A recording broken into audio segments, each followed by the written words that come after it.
bien, salut tout le monde. Alors, chose promise, chose due, hein, à tous ceux qui m'ont reproché qu'on faisait que des Renault sur ma chaîne. Eh bien, je vous avais promis que pour 2026, on changerait un petit peu de crèmerie.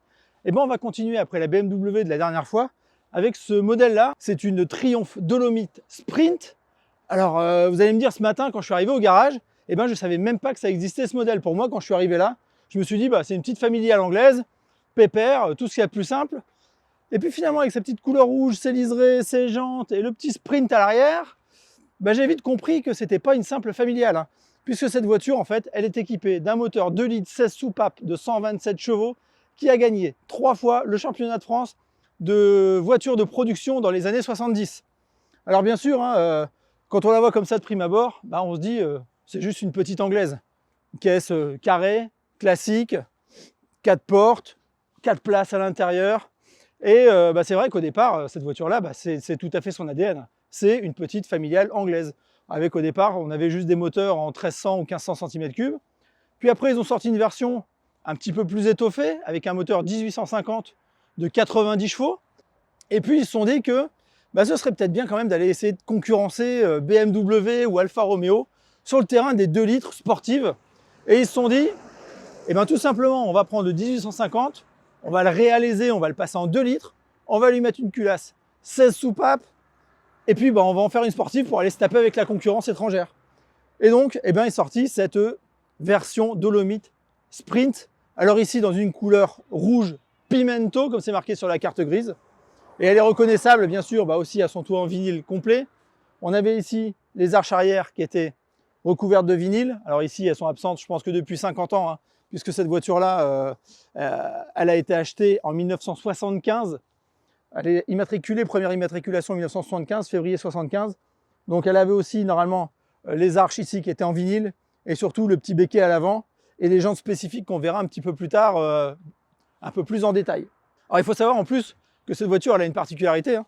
C'est une première main. Elle a été achetée le 21 février 1975 ici chez moi à Tours et depuis 1975, donc bientôt 51 ans dans un mois à peine, eh bien, elle n'a jamais bougé de Tours. C'est une première main dans un état de conservation assez exceptionnel puisqu'elle est entièrement dans son jus, elle n'a jamais été restaurée. Alors si on regarde en détail, bien sûr, on la verra tout à l'heure, elle a quand même des défauts, mais quand on la voit comme ça, franchement, bah moi je trouve que ça a de la gueule.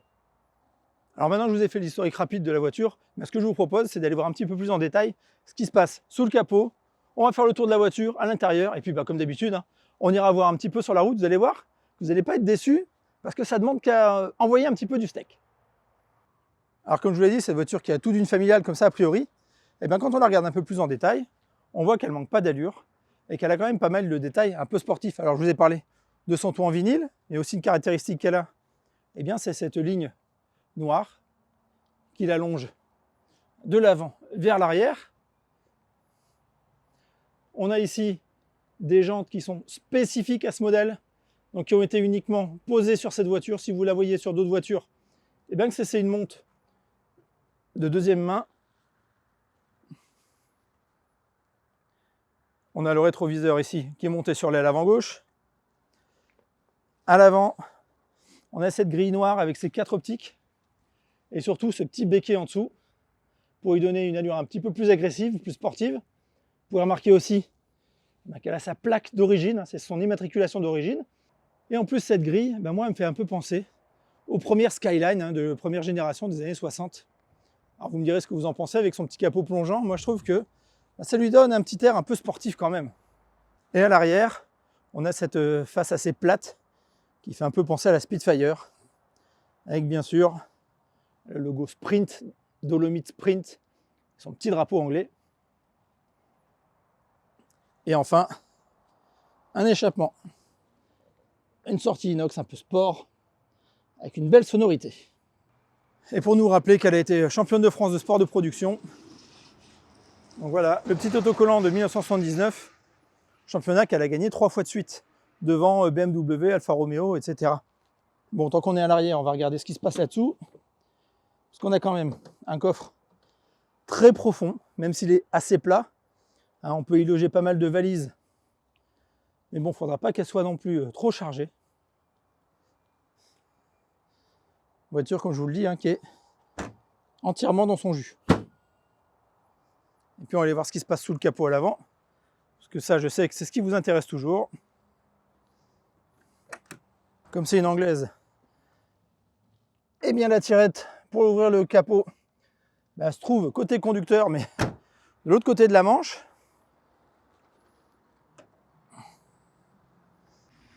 Et sous le capot, donc, on retrouve ce 4 cylindres 2 litres avec double carburateur SU. Vous allez voir que ça fait un petit bruit sympa et que ça ne manque pas de patates.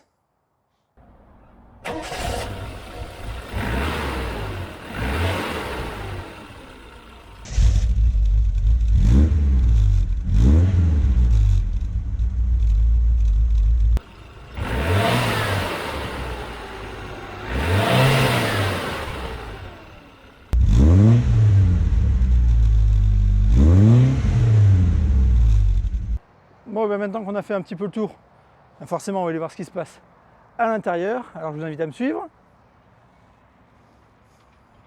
Parce qu'à l'intérieur, eh bien, on est bien en Angleterre. Tout de suite on retrouve un intérieur avec des finitions bois, des contreportes en sky et quand même quelques pièces chromées avec bien sûr, toujours à l'intérieur des voitures des années 70, les cendriers de porte. On a quand même une belle finition avec des seuils de porte en alu. À l'avant comme à l'arrière. Un intérieur en velours noir avec un petit accoudoir central. Je ne vais pas le forcer, ce que vous voyez là derrière, c'est tout le dossier d'historique de la voiture. Alors forcément avec le soleil, il a un petit peu souffert à l'arrière.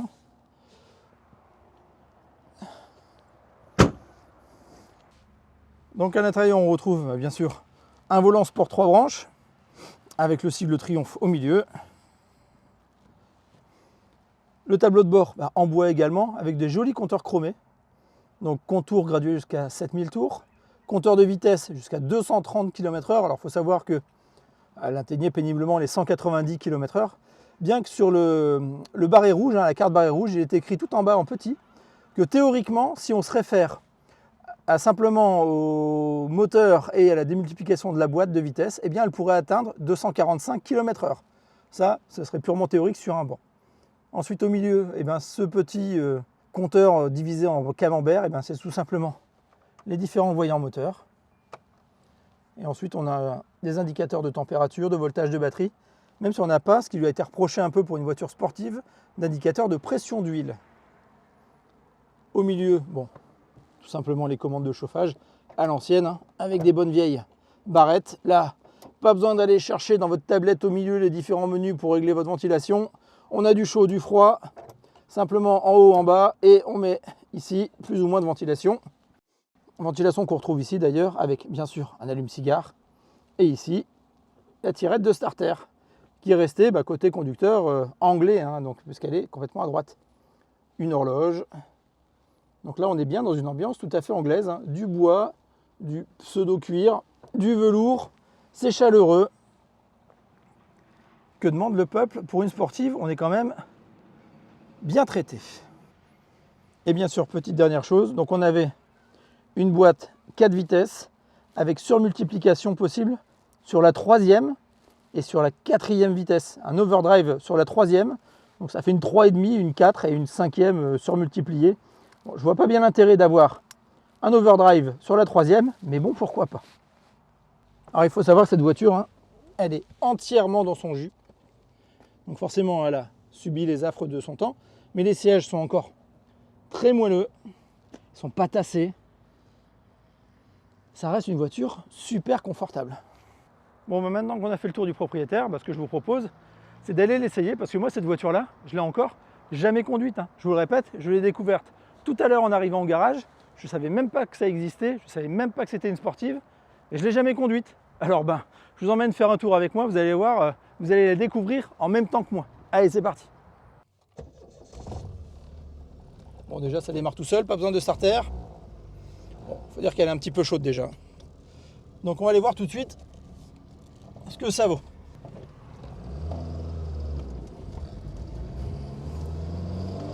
Ah non, rien qu'en première déjà là.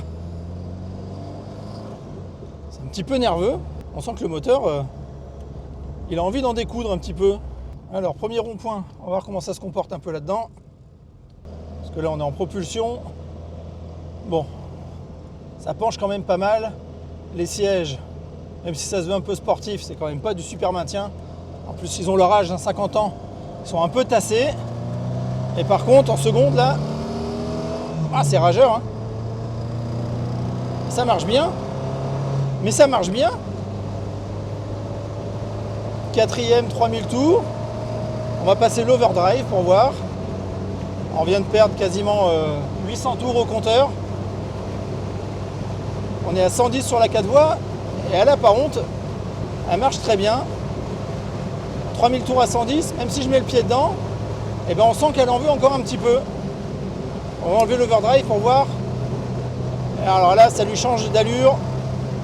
À 110, si je remets le pied dedans sans overdrive, tout de suite plus de pêche. Et on sent que même là, elle a envie de reprendre encore des tours. Hein.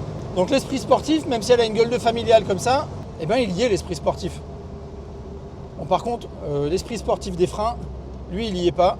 Même si elle a 2 freins à disque à l'avant, on est quand même bien dans une voiture des années 70, c'est une anglaise, la pédale elle manque un peu de consistance. On a fait mieux pour une sportive. Par contre, en virage, on est sur le sec, hein, il paraît que sur le mouillé c'est une vraie savonnette. Sur le sec, je ne vais pas tenter le diable non plus. Et ça tient plutôt bien. Allez, on va relancer de l'autre côté. Allez. Le dos d'âne, elle l'a pris sans problème. Et elle prend bien ses tours. Parce que dans la documentation que j'ai lue, on lui reprochait de ne pas avoir de patates au-dessus de 4000. Je pense que celle-là, elle est très bien réglée. Parce que les 4000, elle les passe facilement. Voilà, à 3005, on est à 110. Overdrive, on descend à 3000. Et là, on est parti pour faire des kilomètres. Allez, comme d'habitude, on va aller voir un petit peu ce que ça vaut sur les petites routes un peu dégueulasses. Allez, on va aller voir ce que ça vaut là. Bon. La direction est assez précise. Ça filtre très bien hein, les aspérités. Ici, la route est vraiment couverte de nids de poules. On sent le train avant qui tabasse un peu, mais dans l'habitacle, ça remonte pas trop. Et franchement, sur les petites routes là, comme ça, là, c'est suffisamment nerveux pour avoir de la reprise. Alors, je vais pas faire n'importe quoi avec. Je vais pas finir dans les champs. Je la connais pas cette voiture. Je suis pas un pilote, hein, je vous l'ai déjà dit. Mais franchement, ça se conduit bien, ça se comporte bien. Il y en a qui devaient se faire plaisir avec ça quand même. Bon, allez, il n'y a pas à dire, mais sur ces petites routes sinueuses, bien dégueulasses, ça se comporte plutôt bien. Donc franchement, c'est une voiture qui est très exploitable. Et sur les petites routes de campagne le dimanche, il devait y avoir moyen de se faire plaisir, que ce soit sur les routes d'Angleterre, ou sur celle d'Indre-et-Loire.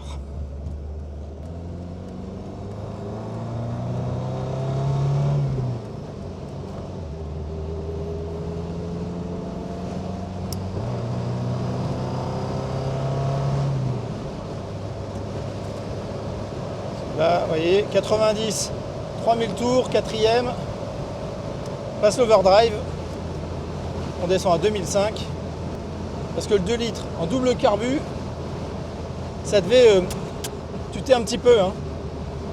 Ça qui est drôle, c'est que dès qu'on enlève l'overdrive, ça remonte tout seul et tout de suite on récupère de la pêche.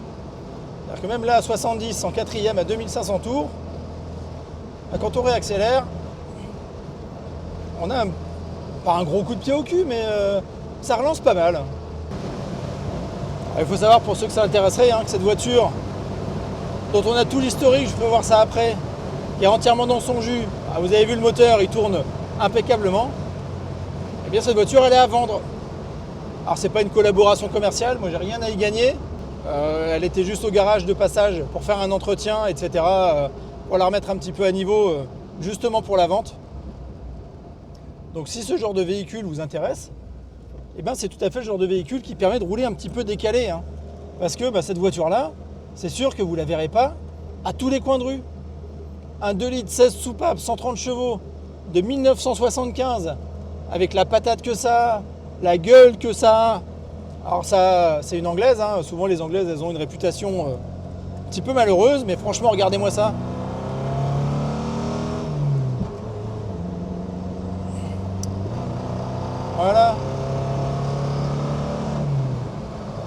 qui roule avec ça aujourd'hui? Alors si ce genre de véhicule vous intéresse, ben vous savez ce qu'il vous reste à faire, hein. Soit vous m'envoyez un petit mail à moi via la chaîne, un petit commentaire, ou alors vous appelez directement Général Car Vintage. Je vous mettrai bien sûr les coordonnées dans la description, même s'ils sont facilement trouvables sur internet. Mais ça, c'est une belle voiture, encore en bon état, même si elle a quand même, elle, comme je vous l'ai dit, elle est dans son jus, elle a 50 ans, il y a sûrement des points à restaurer dessus, hein. Il y a quelques points de rouille, les sièges sont un peu fatigués. Mais bon, à moindre frais, c'est une voiture qui peut être magnifique, super bon état. Au niveau du moteur, bah, je vous en fais la démonstration depuis tout à l'heure, il n'y a rien à dire, elle tourne superbement bien. Donc voilà, si ça vous intéresse, vous savez ce qu'il vous reste à faire. Nous, on va retourner au garage parce que justement, eh bien écoutez, si ça vous intéresse, je vais vous faire voir tous les papiers. On a tout l'historique depuis la facture d'achat du véhicule, toutes les brochures d'époque, etc., etc. Et puis si ça vous intéresse pas, bah écoutez, on se quitte ici, puis on se retrouve, comme d'habitude, bientôt, hein, sur la chaîne pour parler encore et toujours auto et aéro, bien sûr. Allez, tchuss. Bon allez, on est de retour au garage. Alors comme je vous le disais, hein, ce véhicule qui est à vendre, on a tout l'historique du véhicule qui est là sur la table. Alors on va pas perdre plus de temps parce que pour moi, quand vous êtes un vrai passionné d'automobile, vous vous intéressez non seulement à la voiture, vous vous intéressez à l'origine de la voiture, à son comportement sur la route. On en a fait un essai routier, mais c'est aussi son histoire. Et son histoire, eh ben, elle tient là-dedans. Ça, c'est un vrai livre d'histoire parce que vous allez voir qu'on a à l'intérieur de ce véhicule, eh bien, tout d'abord sa facture d'achat. Alors je montre ça ici. On a sa facture d'achat d'origine, hein, d'un montant de 28 440 francs, couleur Pimento, intérieur black, donc daté du 21 février 1975. Elle a à peine 2 ans de plus que moi, cette voiture. Donc achetée dans un garage qui n'existe plus aujourd'hui, hein, Austin Morris, MG, Triumph, Rover, Jaguar. Voilà, le garage Goron qui était à Tours, British Leyland. Bien sûr, à l'intérieur, on a également le barré rouge. Alors on retrouve ce dont je vous ai parlé en bas tout à l'heure, hein. Ce que je vous disais, il n'est écrit qu'au régime maximum du moteur et en 4e overdrive, la vitesse maximum théorique du véhicule ressortirait à 245 km/h. Bon, en pratique, elle a du mal à atteindre les 190. Bon, on a le dossier de crédit, ça on s'en fiche. Ici, on a donc son premier certificat d'immatriculation provisoire du véhicule.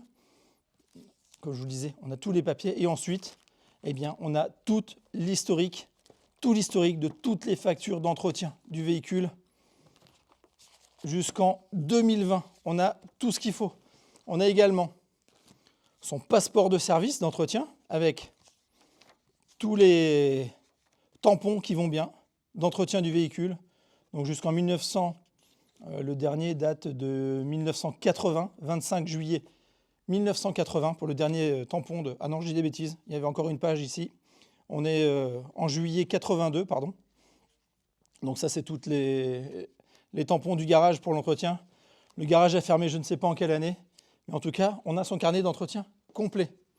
Un certificat d'immatriculation qui avait été refait suite à un changement d'adresse. Bien sûr, on a ici tout son dossier de validation pour la Fédération française des véhicules d'époque. Donc c'est une voiture qui est collection aujourd'hui. Donc il y a tout le dossier qui est à l'intérieur. Et à l'intérieur, alors ce que je ne vais pas voir parce que c'est dans la boîte à gants, on a le livret technique, le livret d'utilisation de la voiture qui est à l'intérieur de la boîte à gants. D'ailleurs, petit aparté, j'ai compris pourquoi il y avait une 3e overdrive et une 4e overdrive.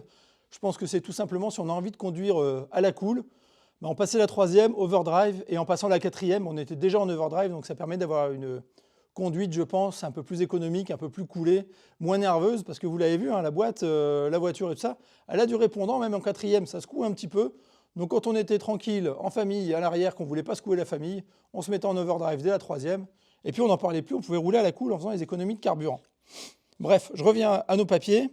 À l'intérieur, donc on a aussi les fascicules d'époque. D'abord des différents modèles de la Dolomite, donc avec le modèle de base en 1300 cm3, 1500, on va retourner ça, Donc les différentes versions, les différentes finitions. 1500 HL, la 1850 HL, et enfin la Sprint. Voilà, donc on a cette brochure-là. On a cette brochure typiquement Triomphe Dolomite 1850 et Sprint, donc dédiée uniquement à ces deux modèles, avec ici une photo de celle en compétition. Il faut savoir qu'en France, elle a été pilotée par Jean-Louis Trintignant et par René Medge, et que, comme je vous l'ai dit, elle a gagné plusieurs fois le championnat de France de voitures de production. Et enfin, eh bien, on a le livret technique de la voiture, voilà, également d'époque. Et pour finir, eh bien, on a un magazine Auto-Rétro qui date d'octobre 2000, dans laquelle elle apparaît à la page 100. Voilà, donc c'est notre véhicule qu'on a essayé aujourd'hui, qui a eu droit à cet article dans un magazine. Voilà, exactement le véhicule qu'on a essayé aujourd'hui. Donc, voilà, vous avez toutes les informations sur cette voiture. Comme je l'ai dit, ça vous intéresse, vous contactez Général Car Vintage ou moi-même, et puis on vous donnera les informations nécessaires. Allez, retchousse!